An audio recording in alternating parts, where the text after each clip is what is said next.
Olá pessoal, sejam bem-vindos a mais uma aula de Química. Na aula de hoje a gente vai tratar de um tópico da eletroquímica.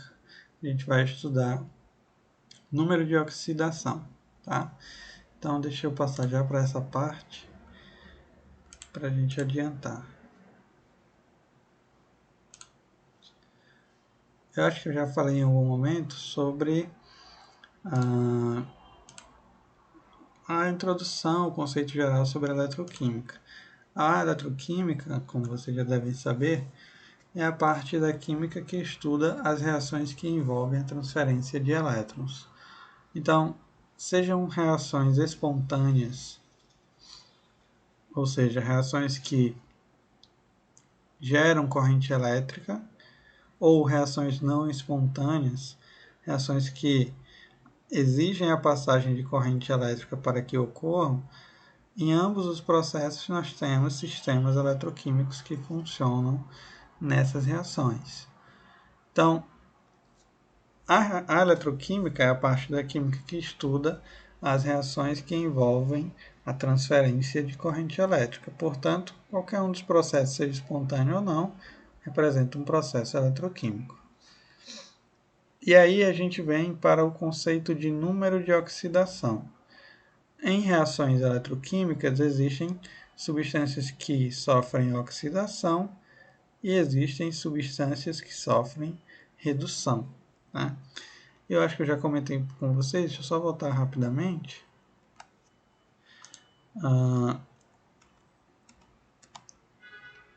Eu acho que eu já falei em outra aula.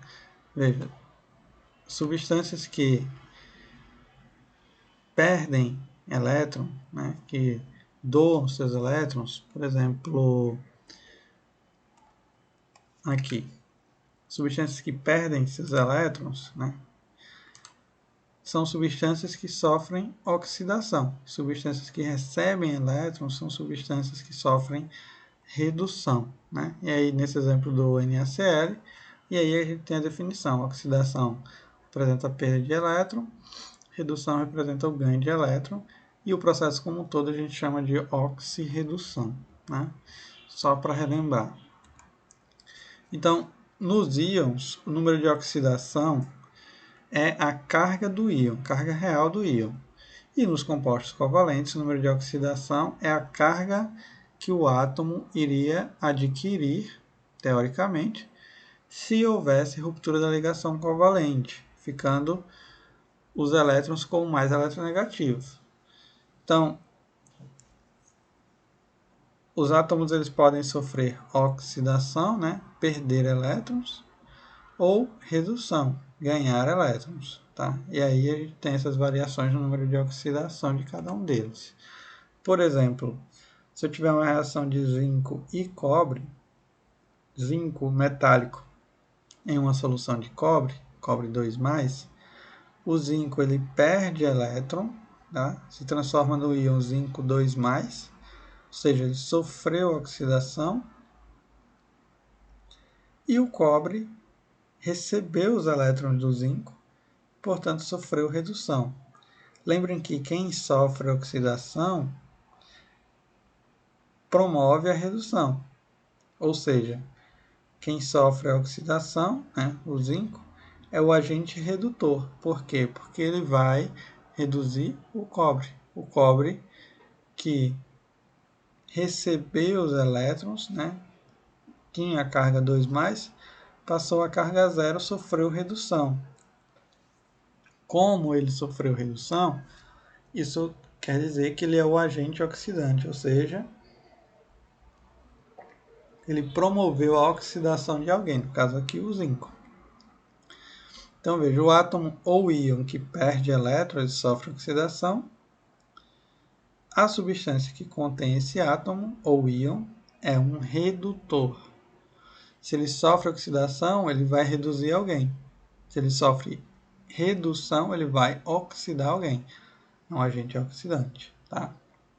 Então aí o NOx, que é o número de oxidação, aumenta, né, se ele sofre oxidação, porque ele está perdendo elétrons, ou diminui se ele sofre redução, porque ele está recebendo elétrons.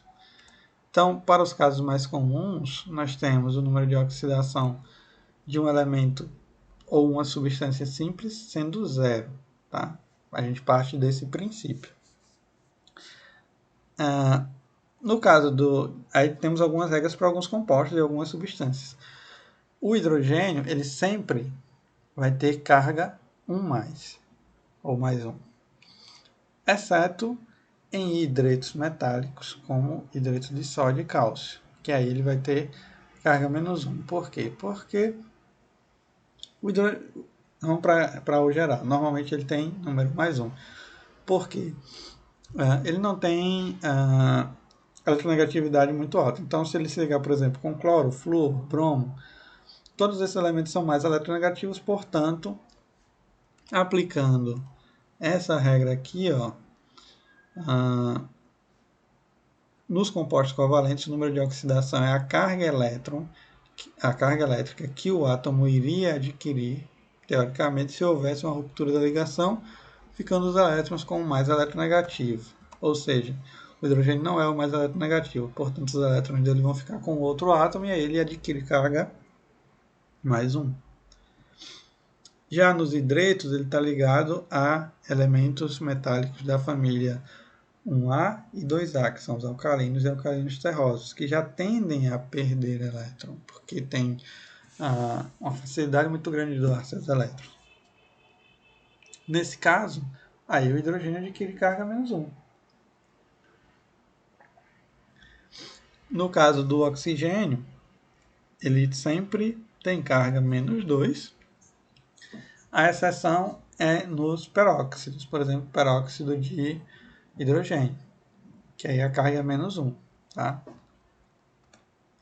Essa tabela mostra aí os metais alcalinos têm NOx +1, alcalinos terrosos +2, e aí a gente vai aí na tabela periódica com os diversos elementos com as suas possíveis cargas inox, tá? Então aqui, ó, número máximo pela perda de elétron e número mínimo pelo ganho de elétron. Então a gente tem aqui os alcalinos terrosos, famílias 3, 4 e 5, tá?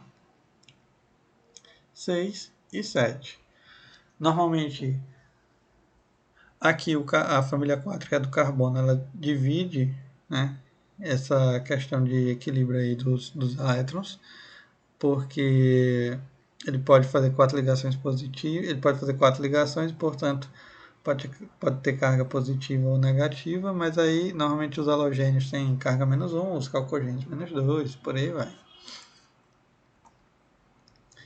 Então, cálculo do número do NOx, como é que a gente faz isso?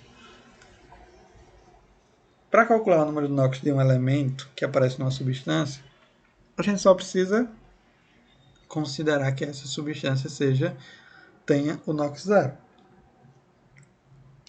Caso ela não seja um íon ou um composto iônico. Tá? Então, calculando o NOx, o número de oxidação, né, o NOx do fósforo no ácido fosfórico, a gente vai ter o seguinte, veja só. A gente tem os elementos da substância, né? Hidrogênio, fósforo e oxigênio. Aqui nós temos a quantidade de cada elemento e, entre parênteses, nós temos a carga provável do elemento. Naquelas regras que eu falei agora há pouco, o hidrogênio geralmente tem carga +1, com exceção dos hidretos metálicos. E aí, como isso aqui não é um hidreto metálico, a carga dele vai ser +1. O fósforo a gente não conhece a carga, o oxigênio normalmente tem carga -2, com exceção dos peróxidos. Isso aqui não é um peróxido, portanto o oxigênio vai ter carga -2. E aí a gente monta tipo uma equação do primeiro grau. Quantidade do elemento vezes sua carga, mais a mesma coisa no outro elemento, mais quantidade do elemento vezes a sua carga.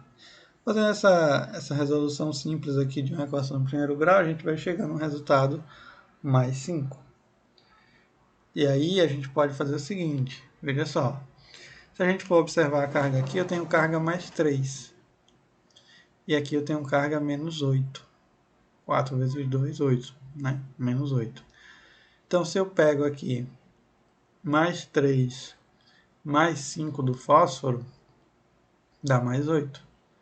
Mais 8 menos 8 vai dar 0, que é exatamente a carga de uma molécula, né? 0. A mesma coisa a gente pode fazer para essas outras substâncias, veja. Aqui eu quero calcular o NOx do carbono e aqui do cromo. Fazendo a mesma coisa, ó. Sódio, elemento metálico da família dos alcalinos. Todos os alcalinos vão ter NOx mais 1. O oxigênio aqui também tem NOx menos 2. Né? Fazendo a conta, a gente vai ter mais 4. E, nesse exemplo aqui, a gente vai ter 2 átomos de crômio. Fazendo aí a equação do primeiro grau, resolvendo ela, a gente vai ter um NOx de mais 6. E aí, fazendo essa prova aí que a gente faz, a gente consegue saber se esse valor realmente é correto, fazendo o equilíbrio de cargas. Tá? Carga positiva e negativa em uma molécula tem que ser 0. Ok? Então, essa aula vai ser um pouco curtinha. A gente volta na próxima para falar um pouco mais sobre cálculo de número de oxidação e alguns outros pontos sobre pilhas e baterias ainda sobre eletroquímica, ok? Então, por hoje, a gente para aqui.